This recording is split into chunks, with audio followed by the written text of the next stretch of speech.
Hi, this is Brother Bo greeting my IMG family. And I miss you. And I should be there with you right now, but I'm in Australia. I'm preaching to the feasts in Sydney, Brisbane, and Melbourne. And so I miss you today, but I really wanted to speak to you. So I'm doing this video and I hope you listen well and I hope you open your heart to the message that I want to give to you, which I believe God wants to give to you. And it's a very simple message. I was preparing about this whole course on entrepreneurship.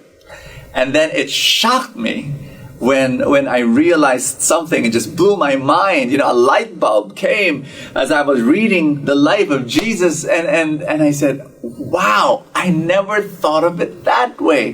That Jesus was a businessman.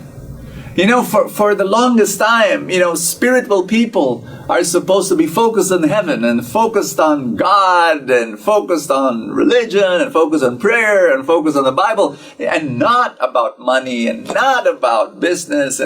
But Jesus himself, I realize now, was a businessman.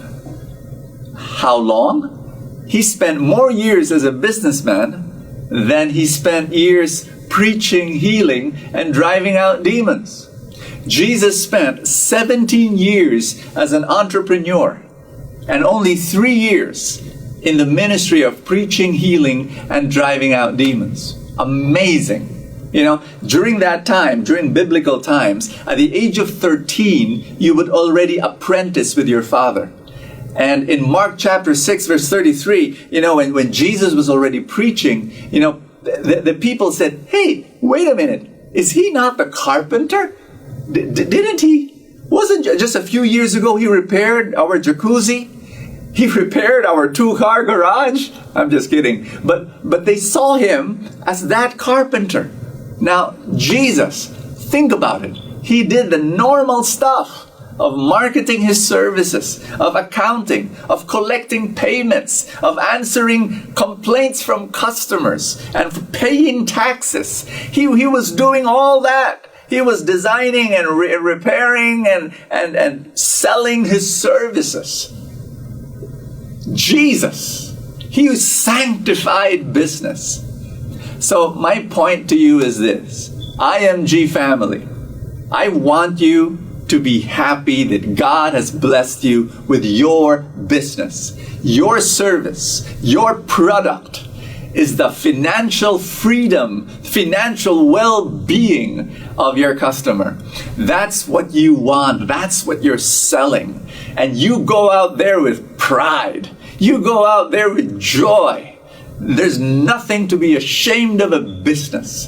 This is your business. And I pray that God prosper you. The other thing I want to share with you is this. In a business, there are ups and there are downs. And I'm sure that you've gone through your downs. And the way I want you to look at your downs, I want to change your perspective.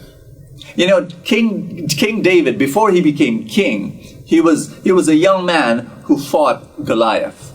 And before he fought Goliath, he was but a shepherd.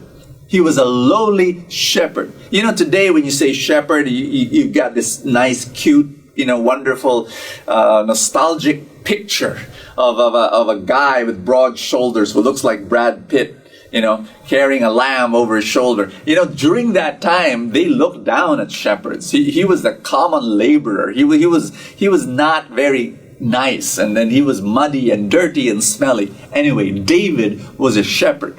And then when he fought Goliath, at least when he volunteered, King Saul said to David, David, that guy's a giant. That guy is huge. That guy's a monster. You're but a kid.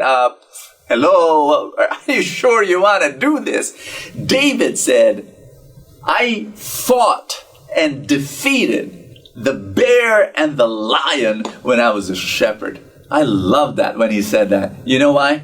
Because you do not win the battle in the battlefield. You win the battle before the battle begins. And so David won over the giant Goliath, not in the battlefield. David won over Goliath when he fought the lion and the bear and defeated them as a shepherd. So when he was a shepherd and he was supposed to guard the sheep, and he saw the lion and he saw the bear, he could have run away. He could have told his father, "Dad, look at this. There was a lion and a bear. We lost a few sheep, you know. I'm not trained to do that kind of a thing." But no, he saw the bear and the lion as training. And here's my message for you. I know some of you, you're going through some difficult time. Maybe you're going through rejection, and the sting of rejection is taking a toll on you. People that you trusted and people that you respect look down on you and what you're doing. Maybe you're frustrated right now because, you want to see growth, but the growth is not happening. Whatever you're going through, here's what I want to ask you to do.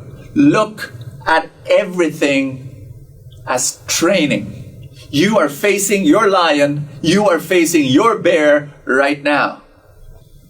And hey, if you see this as training and you endure and you persevere and you don't give up, it is training you. What? Because the Goliath is coming. And when you're able to defeat the lion and the bear right now, you will have all that you can need to defeat the Goliath. And when you defeat the Goliath, you know what's going to happen? You're going to become king. You're going to become king. Always choose growth over money. And I love saying that. It's a spiritual principle that I live by, and I've been sharing it to people. Because if you choose growth, the money will follow. But if you choose money, the growth will not follow. Make that as a personal mantra, a spiritual principle in your life. Always make that decision. Grow in your personal life. Grow in your intellectual life. Grow in your relational life. Grow in your spiritual life. Grow in your personal spiritual life. Because when you do and you choose growth, the money will follow. See everything as training, because bigger things are going to happen in your life. God's abundance will flow in you like a river. That's my prayer for you. Thank you so much that I'm part of the IMG family, and I greet you with all love and prayer. May more of His love flow in your life. This is Brother Bo Sanchez saying, live a fantastic life.